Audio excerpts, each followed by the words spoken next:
आदाब, नमस्कार, good evening, सत श्री अकाल। एक बार फिर आप तमाम लोगों का स्वागत है क्राइम कहानियां विद शम्स। एक तस्वीर दिखाता हूं आपको कहानी से पहले। ये एक गुड़िया है, अब पता नहीं इसे गुड़िया ही कहेंगे शायद, लेकिन अगर इसको ध्यान से देखेंगे तो इसमें बहुत सारी चीज़ें की गई हैं। इस पर पीला रंग भी है, लाल भी है।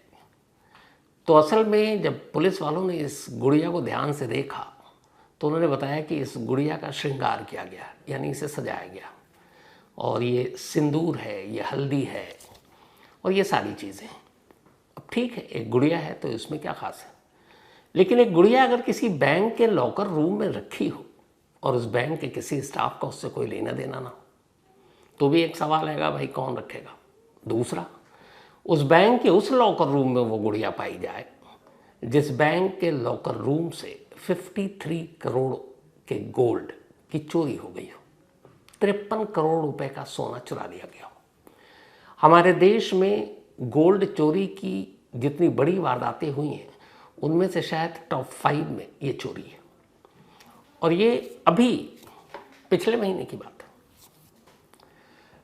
अब एक तो एक बैंक के अंदर चोरी, 53 करोड़ का सोना चुरा कर ले जाना, और चोर जाते जाते उसी लॉकर रूम में एक गुड़िया को छोड़कर जा रहा है। तो आखिर राज क्या है, मामला क्या है? कोई चोर अमूमन किसी क्राइम सीन पर कोई सबूत छोड़ने से बचता है, लेकिन यहाँ चोर बाकायदा एक गुड़िया को छोड़कर जा रहे हैं। अब इसके पीछे उनका क्या मकसद है, क्या इरादा है? तो पहले पूरी कहानी, फिर इस गुड़िया का राज आप खुद समझ जाएंगे। ये कहानी है कर्नाटक की। कर्नाटक में एक डिस्ट्रिक्ट है विजयपुरा, और इसी विजयपुरा डिस्ट्रिक्ट में एक शहर है मनागुली। इसी मनागुली शहर में एक बैंक, कैनरा बैंक, बड़ा मशहूर बैंक है हमारे देश का। तो इसी कैनरा बैंक की एक ब्रांच यानी एक शाखा थी मनागुली शहर में। 25 मई की बात थी, देर रात। 25 मई को अचानक कुछ लोग बताते हैं कि इस बैंक अंधेरा हो चुका था, कुछ सस्पिशियस चीज़ें हो रही हैं, कुछ आवाज़ आ रही है। इसके बाद कुछ लोग आते हैं, फिर बैंक के स्टाफ को खबर दी जाती है। छोटा सा शहर, एक दूसरे को सब जानते हैं। वो लोग पहुंचते हैं, देखते हैं बैंक का मेन गेट टूटा हुआ है उसका। फिर उसके बाद बैंक के स्टाफ आते हैं, अंदर जाते हैं तो देखते हैं लॉकर रूम का ही दरवाज़ा टूटा हुआ है। फिर अंदर देखते हैं कि एक लॉकर, जो सबसे बड़ा लॉकर है, वो खुला पड़ा हुआ है और उसके अंदर क्या रखा, सारा सोना गायब। अब फ़ौरन पुलिस को खबर दी जाती है। पुलिस मौके पर आती है। जब मौके पर आती है पुलिस और देखती है तो अभी तक ये था कि एक बैंक में चोरी हुई, एक लॉकर में से कुछ चला गया, बाकी लॉकर सब सही सलामत थे। लेकिन जब बैंक के स्टाफ बताते हैं कि सर इस एक लॉकर में 53 करोड़ का गोल्ड रखा हुआ था, 53 करोड़, तब पुलिस भी हैरान। अब लगता है ये छोटा मोटा मामला तो है नहीं। कर्नाटक स्टेट की अब तक की सबसे बड़ी चोरी थी और देश में गोल्ड की चोरी के चुनिंदा वारदातों में से एक, टॉप 5 में इसको आप रख सकते हैं। 53 करोड़ का गोल्ड अगर कोई चुरा ले तो फिर पुलिस भी कहाँ चैन से रह पाएगी। अब फौरन पुलिस की टीम की तफ्तीश शुरू होती है। आनन फानन में 8 अलग अलग टीमें बनाई जाती हैं। एक टीम को काम दिया जाता है कि तुम आसपास के सारे सीसीटीवी कैमरों को खंगाल डालो। एक टीम को काम दिया जाता है कि इस बैंक के जितने भी स्टाफ हैं उन सबकी कुंडली निकालो। एक टीम को काम दिया जाता है कि इस बैंक के इर्द गिर्द जितने भी मोबाइल के टावर हैं उन टावर पर 25 मई की रात कोई भी सस्पिशियस, संदिग्ध कॉल मिले उसको ज़ीरो इन करो। एक टीम को काम दिया जाता है कि जितने भी स्टेट में इस तरह के बैंक चोरी में शामिल पुराने चोर रहे हैं, ज़रा उनकी हिस्ट्री निकालो, वो इस वक्त कहाँ हैं, क्या कर रहे हैं, उनसे कुछ मदद मिले। एक टीम को काम दिया जाता है कि आसपास में जितनी गाड़ियाँ कोई भी संदिग्ध गुजरी हों उनको चेक करो। तो अलग अलग 8 टीमें बनाई गई और सारी टीमें अब काम पर लग गई। लगा कि जल्दी कुछ हो जाएगा। पहला धक्का तब लगा जब पुलिस ने जांच की तो पता चला कि उस बैंक के सीसीटीवी कैमरे की सारी तारें, वायरिंग कटी हुई है। यानी चोरों को पता था और उन्होंने सारे वायर काट रखे थे। जो डेटा था सीसीटीवी का वो भी गायब। अब सीसीटीवी कैमरा है, क्या करे पुलिस? तो ये हुआ कि चलो बैंक के अंदर के तो सीसीटीवी सारे और दरवाजे के काट दिए, आसपास के तो होंगे, आजकल शहर में जगह जगह होता है। अब आसपास के कैमरों को खंगाला गया, उधर कॉल डिटेल निकाला गया, उधर बैंक के स्टाफ के डिटेल, सब पे एक साथ काम चल रहा है, लेकिन कुछ सुराग नहीं मिल रहा है। पुलिस ने देखा कि उस रात कौन कौन सी गाड़ियाँ गुजरी, उसमें भी कोई सुराग नहीं मिला। धीरे धीरे वक्त बीत रहा है, लगातार लोकल मीडिया में खबर 53 करोड़ गोल्ड हाइस। अब बड़ा मामला। इसी छानबीन के दौरान तभी एक टीम को एक अजीब चीज़ दिखाई देती है।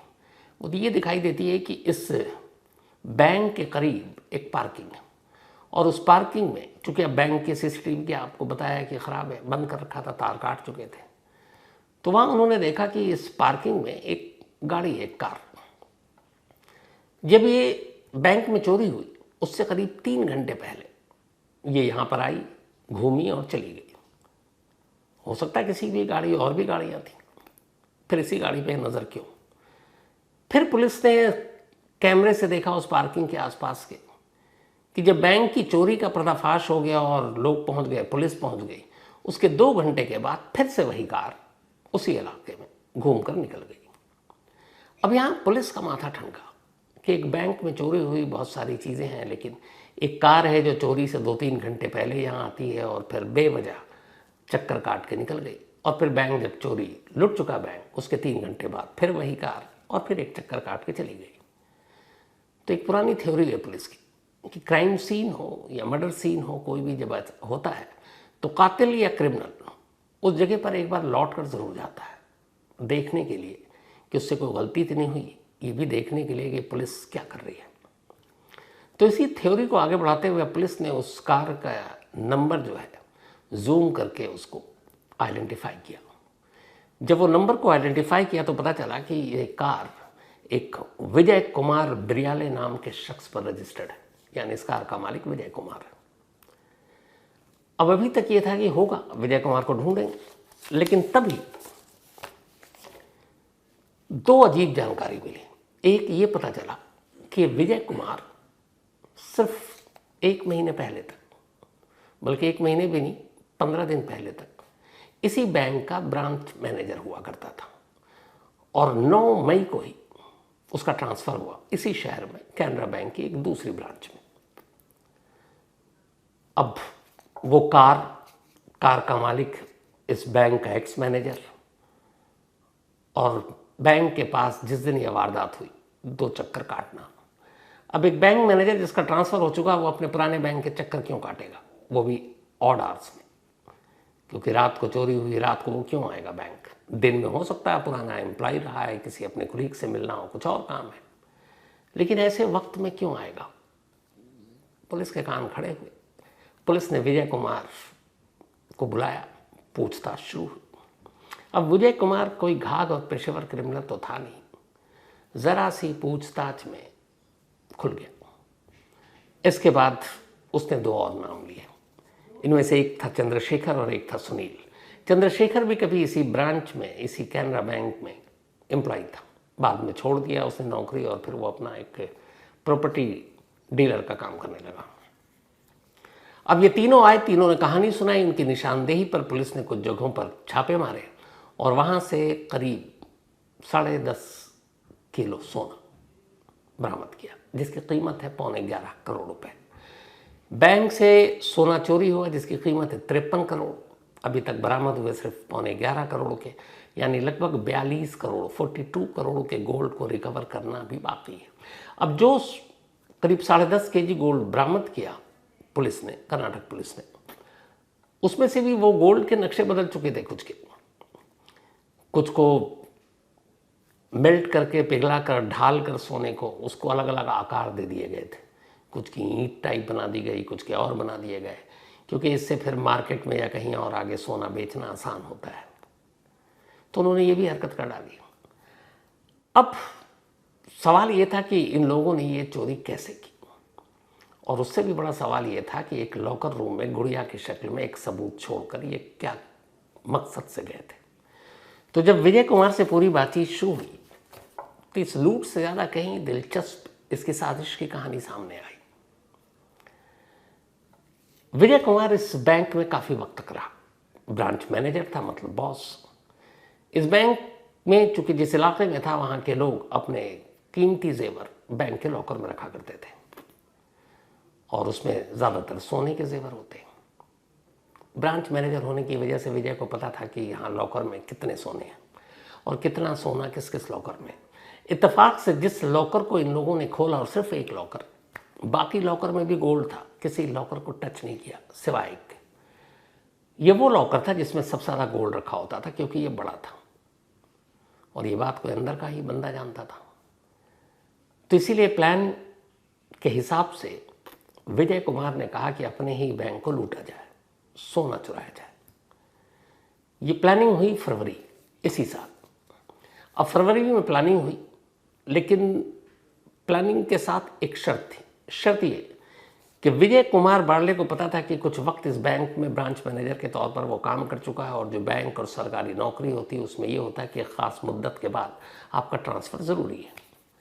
तो उसे ये पता था कि 2025 में उसका ट्रांसफ़र हो जाएगा किसी और ब्रांच में, क्योंकि यहाँ वो अपना वक्त काट चुका था। तो पहली प्लानिंग ये थी कि इस बैंक में वो तभी सेंध मारेगा जब इस बैंक से उसका ट्रांसफ़र हो जाएगा, ताकि सीधे कभी उस पर शक ना हो, पुलिस उससे सवाल ना करे। एज ए बैंक मैनेजर, एक बॉस वही है उस ब्रांच का, तो वो बच जाएगा शक के दायरे में आने से। तो ये था कि पहले इंतज़ार करते हैं ट्रांसफ़र का, और उसने इस बैंक को लूटने से पहले अपने ट्रांसफ़र का इंतज़ार किया।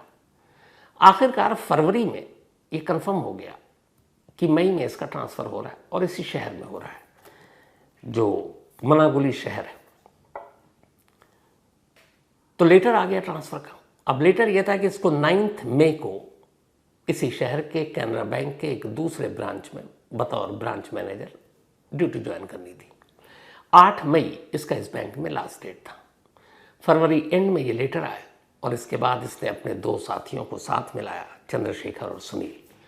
उसने कहा देखो 8 मई को मैं इस बैंक में मेरा लास्ट डे है, 9 को मैं अपना दूसरा बैंक ज्वाइन करूँगा ब्रांच, और उसी दौरान में हमें इस बैंक में चोरी करनी है ताकि मुझ पर शक ना हो, क्योंकि मैं ब्रांच मैनेजर रहूँगा नहीं। तब उसमें यह हुआ कि इससे पहले कि ये चला जाए, पहले तो लॉकर की सारी जानकारी उसने इन दोनों को दी, और उसमें से चंद्रशेखर तो पहले स्टाफ ही था, वो भी जानता था। तो बतौर ब्रांच मैनेजर बहुत सारे आपके पास पावर होते हैं। जिस लॉकर में सबसे ज़्यादा गोल्ड थे उसने उसी लॉकर की डुप्लीकेट चाबी बनाई और चाबी बनाकर अपने साथियों को दी। लेकिन साथियों को देने से पहले जो डुप्लीकेट चाबी बनाई, चूँकि ब्रांच मैनेजर है, कोई इस पर उंगली नहीं उठा सकता, तो एक रोज़ बल्कि 1 या 3 बार उसने उस डुप्लीकेट चाबी से उसी लॉकर को खोलने की कोशिश की, और 3 बार उस डुप्लीकेट चाबी से वो लॉकर खुल गया। मतलब काम हो गया। अब उसने डुप्लीकेट चाबी अपने दोनों साथियों को दे दी। ट्रांसफ़र लेटर तैयार था। 8 मई को जाना, 9 मई को दूसरे ब्रांच को ज्वाइन करना, चाबी डुप्लीकेट तैयार, सिक्योरिटी सिस्टम बतौर मैनेजर उसे सब पता था। सीसीटीवी की वायरिंग कहाँ से जाती है, लाइट कहाँ से स्विच होगा बंद, बैंक के बाहर के लाइट को कैसे बंद करना है, सब कुछ जानकारी में था। क्योंकि जिसकी जिम्मेदारी बैंक की हिफाजत की थी, बैंक में रखे हुए लोगों की अमानत की हिफाजत की थी, जब वही ये ठान ले कि मुझे इसी बैंक को लूटना है, तो फिर उसे कौन रोक सकता है। तो घर का भेदिया ही जब लंका ढाने पे आ जाए तो फिर क्या कीजिए। तो खैर उसने सारी प्लानिंग की। इसके बाद इन तीनों ने मिलकर तय किया कि हम बैंक की चोरी पर, गोल्ड की चोरी पर अलग अलग फिल्में और वेब सीरीज़ देखेंगे ताकि कहीं से चूक ना हो। ये आइडिया जब से मनी हाइस्ट आई है तब से ही चल रहा है। तो इन लोगों ने बहुत सारे वेब सीरीज़ देखी, साउथ की फिल्में बड़ी कमाल की होती हैं, पर ऐसे ही आइडियाज़ से ही निकल कर बनती। हो सकता है इस जिसकी कहानी सुना रहा हूँ इस पर कोई साउथ की फिल्म बन जाएगी कुछ वक्त में ही। तो लोगों ने वेब सीरीज़ देखनी शुरू की, फिल्में देखनी शुरू की, और छोटी छोटी चीज़ों को नोट करना शुरू किया।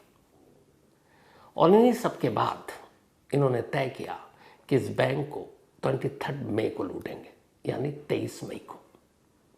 अब 23 मई की तारीख क्यों चुनी, इसके पीछे भी इनकी यही बैंक की चोरी से रिलेटेड फिल्में और वेब सीरीज़ थी जहाँ से आइडिया आया।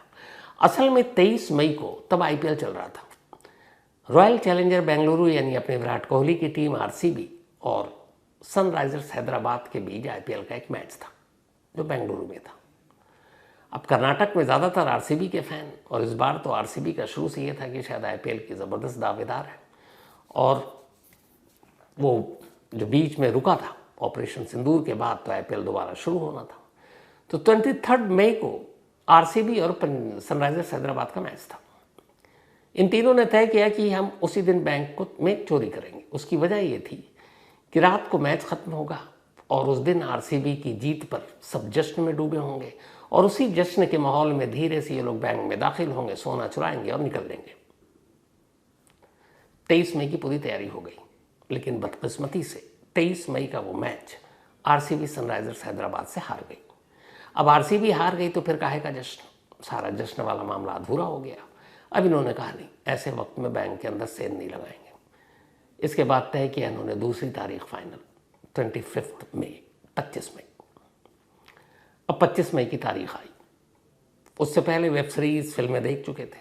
इन्हें यह भी पता था कि जब बैंक में इस तरह से सोना और ख़ासतौर पर गोल्ड चुराने के बाद अब इतने सारे, अगर आप 40-50 किलो या उससे ज़्यादा चुरा रहे हैं तो फिर उठाना, गाड़ी में ले जाना, तो गाड़ियों का इस्तेमाल ज़रूरी है। तो बहुत सारे ऐसे केस हुए हैं गोल्ड की चोरी के जिसमें पुलिस चोरों तक गाड़ियों की बदौलत पहुंची कि गाड़ी के सीसीटीवी कैमरे में कैद और उसके नंबर के थ्रू पुलिस चोर तक पहुंच गई।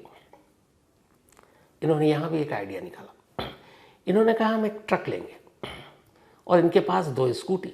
अब ट्रक में बैठकर तो ये आएंगे नहीं, तो ये था कि थोड़ी दूरी तक हम ट्रक के साथ चलेंगे, उसके बाद एक जगह पर दोनों बाइक उस ट्रक के अंदर डाल देंगे और फिर ट्रक में बैठेंगे ताकि इनकी बाइक का नंबर नहीं आए। और ट्रक तो इन्होंने फेक उससे किराए पर लिया था, तो ना अपनी असली आइडेंटिटी दी ना कुछ और दिया, तो ये पकड़ में भी नहीं आएंगे। तब इन्होंने सोने को चुराने के बाद ट्रक में रखने के लिए एक ट्रक हायर किया और उसी ट्रक में दोनों मोटरसाइकिल डाल दी। 25 मई की अब रात ये पहुँचते हैं। बैंक मैनेजर होने का पूरा फ़ायदा उठाया, जाकर सीसीटीवी कैमरे की और रिकॉर्डिंग की सारी वायरिंग काटी, जो लाइट थी उसको बत्ती गुल कर दिया। और ये सब करने के बाद डुप्लीकेट चाबी पहले से थी, स्टोर रूम का दरवाज़ा तोड़ा और उसके बाद अंदर दाखिल हुए। वहाँ जाकर एक ही लॉकर को हाथ लगाया जिसकी चाबी पहले से थी, और वहाँ जितना गोल्ड था पहले से पता था कितना गोल्ड होता है, कई साल का तजुर्बा था विजय कुमार बिरयाले को, ब्रांच मैनेजर। तो उन्होंने सारे गोल्ड निकाले। उसे एक लॉकर में 53 करोड़ रुपए का सोना था। उसके बाद लिए और निकलने लगे। लेकिन निकलने से पहले इन्होंने उसी लॉकर रूम में एक गुड़िया छोड़ दी, यही गुड़िया जिस गुड़िया को सिंदूर और हल्दी और इन सब से सजाया गया था, और छोड़कर चले गए। पर एक छोटी सी गलती, इतना परफेक्ट, इतनी सारी वेब सीरीज देखी, फिल्में देखी, एक जगह मार खा गए। पूछा पुलिस ने कि जब तुमने इतनी सारी चीज़ें की तो ये बताओ कि बैंक को लूटने से पहले 3 घंटा और लूटने के 3 घंटे बाद तुम एक यहाँ बैंक मैनेजर है जो कि अपनी कार ओरिजिनल नंबर के साथ इस बैंक के इर्द गिर्द क्यों टहल रहे थे? तब उसने बताया कि पहली बार तो मैं आया था क्योंकि अंधेरा हो गया, कोई मुझे जानेगा नहीं, मैं तो कार में हूँ, और ये देखने आया था कि सब कुछ प्लान के हिसाब से है, मुझे सिग्नल देना था बाकी साथियों को, तो मैं चला गया। बोला ठीक है, तो चोरी के बाद क्यों आए? उसने बोला कि हर चोर के मन में एक होता है कि भाई चल के देखूं क्या कर रही है पुलिस। तो बस उसी बहाने से मैं चला आया और मैं इधर उधर अपना टहल कर निकल गया, पर गलती से कैमरे में कैद हो गया। अब सवाल इस गुड़िया का था कि गुड़िया क्यों छोड़ा भाई? कोई भी सबूत तो छोड़ते नहीं। एक वेब सीरीज में इन लोगों ने एक बैंक चोरी का केस देखा था, रियल ओरिजिनल, और वो केरल और तमिलनाडु की स्टोरी थी। उसमें यह थी कि केरल और तमिलनाडु के कुछ बैंकों में चोरी हुई और चोरों ने उस बैंक में चोरी करने के बाद एक ऐसी ही गुड़िया छोड़ दी थी कई बैंकों में, और उस गुड़िया में इस तरह की चीज़ें थीं कुछ। फिर फर्श पर भी इन्होंने सिंदूर और हल्दी बिखेर दी थी। उसकी वजह ये थी कि वो लोग जो चोर थे वो भूत प्रेत तंत्र मंत्र इन सारी चीज़ों में भरोसा करते थे, और उन्हें ये था कि वहाँ पर जाएंगे तो ये सारी चीज़ें छोड़ेंगे तो इस गुड़िया और इस तंत्र मंत्र सिंदूर और ये सारी चीज़ें जो रख रहा है पुलिस उन तक नहीं पहुँच पाएगी। तो खैर केरल पुलिस और तमिलनाडु पुलिस दोनों ने उस केस को सुलझाया। 2-3-4 केस ऐसे हुए थे और उस गैंग को पकड़ लिया। लेकिन कर्नाटक में क्यों? तब विजय कुमार ने बताया कि मैंने, चूँकि बैंक स्टाफ भी हूँ, बैंक की इस चोरियों के बारे में पढ़ा था, देखा था, फिर वेब सीरीज़ भी देखी, तो मैंने सिर्फ इसलिए गुड़िया रखी ताकि शुरुआत में पुलिस को उलझा सकूं, जो बेसिक किसी भी इन्वेस्टिगेशन के लिए इम्पॉर्टेंट टाइम होता है, शुरुआत के ही दिन या घंटे होते हैं। तो मैंने गुड़िया रखने का मकसद ये था कि ताकि कर्नाटक पुलिस को ये लगे कि इस बैंक में चोरी के पीछे या तो केरल के गैंग का हाथ है या तमिलनाडु के गैंग का हाथ है। वो कर्नाटक और इस शहर के बारे में तो सोचे ही नहीं।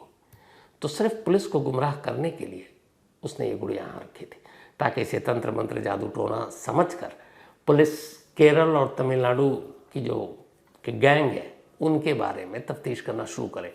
और इनिशियल बाद में कुछ पुलिस ने कहा कि जब ये गुड़िया मिली तो हमें भी ये मालूम था कि केरल और तमिलनाडु में कुछ बैंकों में इसी तरह चोरी हुई और इस तरह की गुड़िया मिली, तो हमने कांटेक्ट भी कर लिया था कि वो चोर कहाँ हैं इस वक्त, कौन कौन से ऐसे गैंग है, गिरोह हैं। लेकिन वो था नहीं, इसे भटकाने के लिए था। एक कार चोरी से पहले और चोरी के बाद सारा भेद खुल गया।